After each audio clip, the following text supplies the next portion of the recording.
Senhor presidente, nobres pares, público aqui presente, quem nos acompanha pelas redes sociais, pela TV Câmara.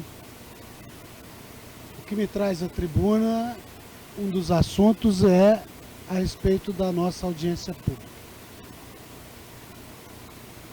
A administração municipal, por parte do Executivo, fez 3 audiências públicas.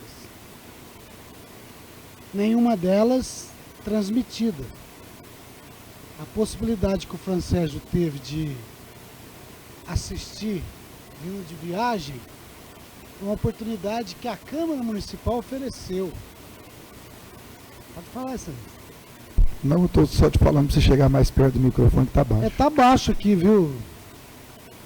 Porque eu acho que acharam que eu ia vir gritar aqui no microfone. Mas abaixaram o tom. O Leandro veio devagar hoje, então eu também estou tranquilinho aqui, para ficar sossegado, Leandro. Então, melhorou. Então, Francésio, essa foi uma das oportunidades que, através da Comissão de Finanças e Orçamento, a gente deu para as pessoas, não só para você. Porque as outras 3 audiências que foram feitas, foi em recinto fechado, sem transmissão ao vivo, nem por rede social, e muito menos por uma TV aberta, como foi feita de ontem. E mais, as audiências que foram feitas pelo Executivo seguem um rito que a lei determina. A lei obriga. Tudo que está sendo feito é o que a nova lei de licitação obriga. Audiências públicas, consultas populares. Não é porque a gestão ou o prefeito é extremamente democrático e quer a participação popular. Não, é lei. A nossa de ontem não tinha obrigação legal nenhuma. Nenhuma. A nossa foi feita por obrigação e por competência da comissão, porque nós vamos tratar no orçamento do município de 22 milhões anuais para um subsídio que vai sair da onde? Do orçamento municipal. Então se justifica ser chamada a audiência pela Comissão de Finanças e Orçamento. Aí, não foram tantos os questionamentos pelo dia da audiência, mas teve, né? Pede para marcar à noite, marcamos à noite para viabilizar a participação popular direta no plenário, porque só para você ter uma ideia, eu estava olhando no YouTube, já teve mais de 200 visualizações a audiência pública desde ontem. Quer dizer, está um volume razoável. Quer dizer, muita gente que não teve acesso àquele estudo, ele teve a partir da nossa audiência pública de ontem. Nós estamos falando de um contrato que vai custar, que vale 851 milhões de reais por 20 anos. Nós estamos falando de investimento, que aí lá vem as dúvidas, né? Nós estamos falando de um investimento de 108 milhões desses 851 ao longo de 20 anos. E aí? Até agora, quem está custeando é o usuário. Quem paga as gratuidades é quem paga a passagem. A proposta que se tem é dividir um pouco do ônus com toda a sociedade, através do orçamento público, com 22 milhões de subsídio. A proposta é essa. Para pagar 22 milhões, o que precisa no transporte coletivo? Precisa de pontualidade. Ninguém merece ficar num ponto de ônibus, sem a adequação necessária, tomando sol na testa, esperando por 40 minutos, 1 hora, para passar um ônibus. A pontualidade é uma coisa que precisa ser discutida, debatida, E quais os critérios de fiscalização que teremos com relação a isso. 22 milhões no orçamento para pagar a empresa São José, ou quem lá que for a operadora, precisa dar conforto.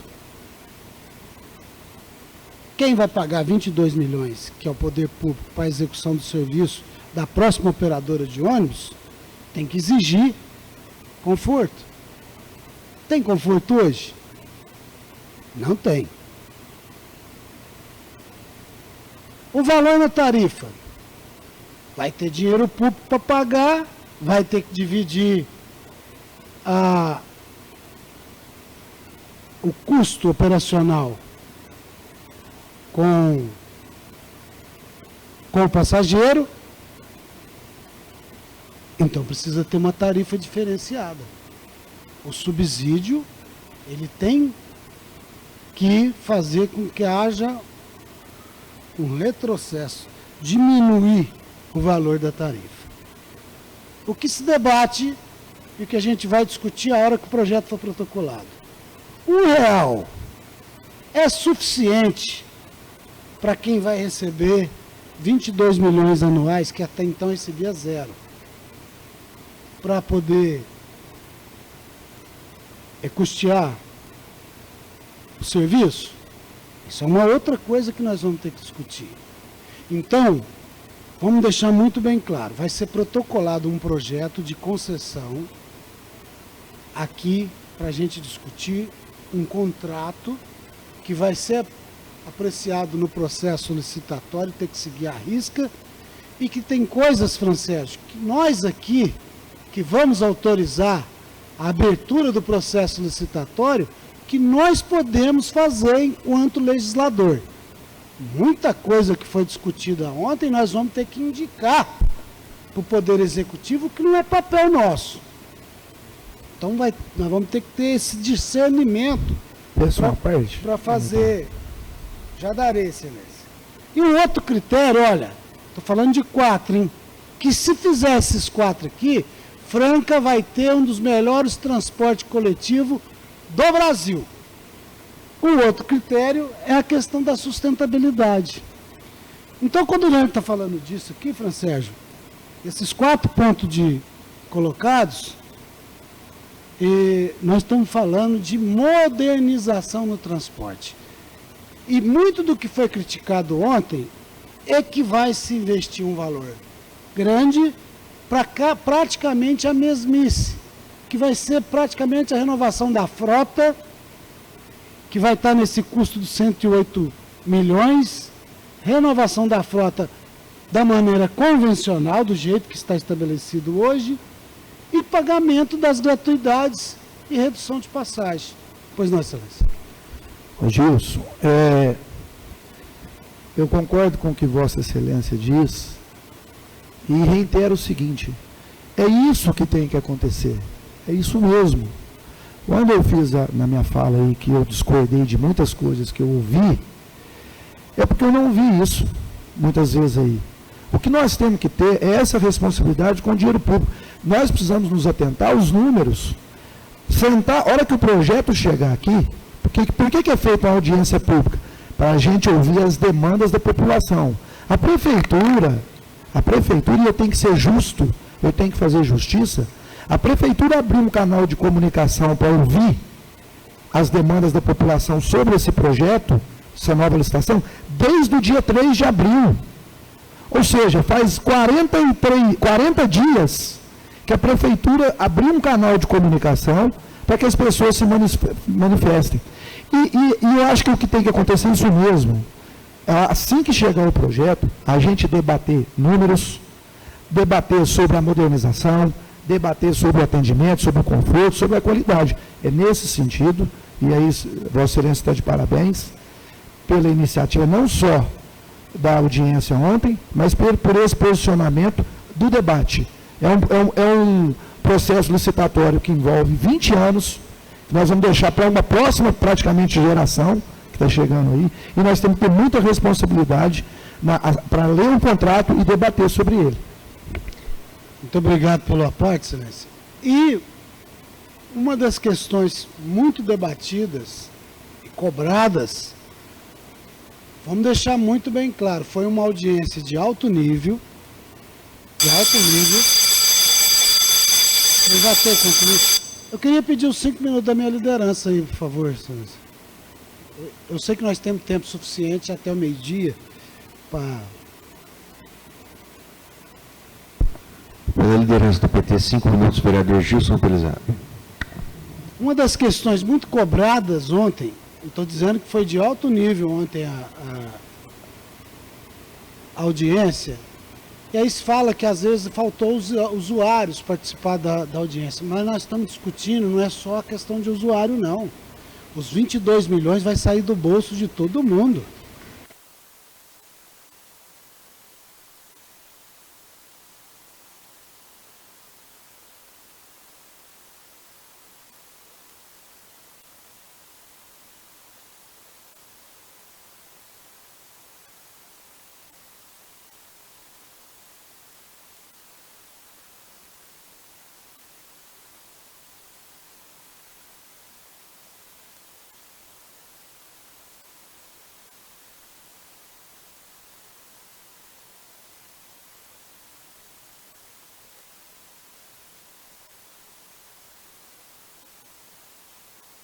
Tem pontos no edital, no novo edital, que trata da fiscalização. Aí nós precisamos tratar da eficiência, nós precisamos discutir da eficiência da fiscalização. Será que a Indef, do jeito que está hoje, consegue fazer a fiscalização ou vai ter um novo instrumento de fiscalização?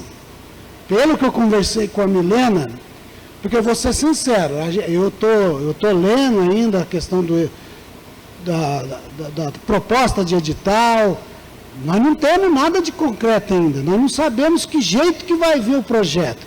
Pode ser que venha um pombo sem asa, pode ser que venha um jabuti, e que a gente não tem que debruçar. E pelo amor de Deus, olha, se vier com a conversa, ó, tem que votar até a semana que vem, tem que votar até o outro. Não, esse projeto demanda estudo, demanda debate, demanda conversa, para a gente acertar nessas questões aqui. Pontualidade, conforto, tarifa baixa e sustentabilidade. A hora que a gente achar esse fio da meada aqui, aí nós podemos dizer que a parte do legislativo foi cumprida na autorização do processo licitatório. O que é engraçado, muita gente usa da audiência, da transparência, da questão democrática da audiência pública para falar mal da própria audiência pública. É o que muita gente faz com a democracia. Muita gente usa da democracia para falar mal da democracia. Não é verdade? A gente vê muito discurso por aí nessa linha. E ontem foi a mesma coisa, utilizou do espaço, que necessariamente, é lógico que é função nossa fazer audiência pública e discutir. Usei inclusive a audiência pública com relação à questão dos moradores de rua, que nós fizemos aqui numa segunda-feira à noite que entupiu o plenário. Lotou de gente. As duas que foram feitas lotaram. Por que será que ontem não aconteceu isso? Eu tenho uma explicação no meu ponto de vista. Até conversei com alguns colegas antes. Questão do transporte. Deu falha no sistema, incompetência, serviço ruim, precário. Tem alternativa para o transporte público? Tem. Tem mototáxi, tem Uber, junta 3, 4, paga o Uber e vai trabalhar com um conforto muito maior do que dentro do ônibus. Vai até escutando um radinho ali, batendo papo com o motorista. Certo? Do Uber. Para a saúde pública, tem esse apelo? Tem essa oportunidade? Não tem. Saúde pública é saúde pública. Não tá ruim. E olha, nós visitamos a UPA do aeroporto ontem através da SEAR, com relação ao serviço público. Lamentável o que está acontecendo. Eu não sei sinceridade, o que pode ser feito. Eu tenho uma sugestão. O prefeito, lá atrás, ele disse que queria a chave da Santa Casa. Me dá a chave da Santa Casa que eu toco. Então faça o seguinte, monte um processo judicial bem feito e pede a chave da Santa Casa na justiça, para devolver uma coisa que jamais deveria ter saído daqui, que era a gestão do serviço público. Então, quem que aparece na ponta das reclamações do serviço público? Saúde, já estou concluindo aí. Educação, segurança pública, morador de rua. Nós estamos falando, o transporte coletivo vai estar lá em 6º ou 7º. Ah, mas é por causa da qualidade do serviço que a São José presta? Não.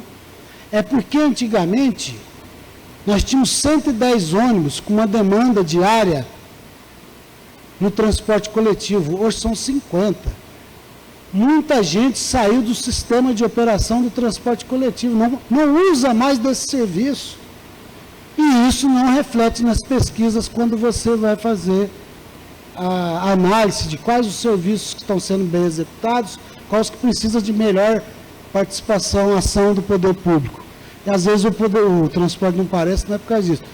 Não é porque a São José presta um excelente serviço que está lá embaixo. Não, é porque o número de pessoas, quantitativamente falando, no sistema de transporte diminuiu. E graças à precariedade da operação. Que se tivesse serviço bom, com todos esses pontos que nós colocamos aqui, a São José não tinha caído a demanda, não teria diminuído o número de usuários. Talvez depois da pandemia, dos 58 ônibus que tinha e agora são 50, talvez teria voltado pelo menos a 100, 80 ônibus nas ruas da cidade de Franca.